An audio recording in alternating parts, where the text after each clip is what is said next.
Tortoises can be identified by several distinguishing features, including 1. Hard, bony shell. Tortoises have a hard, bony shell that protects their body. The shell is made up of two parts, the carapace and the plastron. 2. Short, sturdy legs.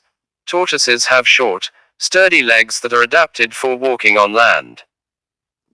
Their legs are usually thick and strong, with sharp claws that help them dig and climb. 3. Beak-like mouth. Tortoises have a beak-like mouth that is adapted for eating vegetation. The jaws are strong and powerful, allowing them to crush tough plant material. 4. Dull, non-retractable claws. Tortoises have dull, non-retractable claws that are adapted for walking on land.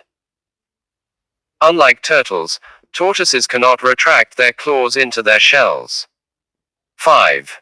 High-domed shell. Many tortoise species have a high-domed shell that is rounded and elevated, which helps protect them from predators. 6. Land-dwelling. Tortoises are primarily land-dwelling reptiles and are not adapted for swimming like turtles. They are usually found in dry, arid habitats such as deserts and grasslands.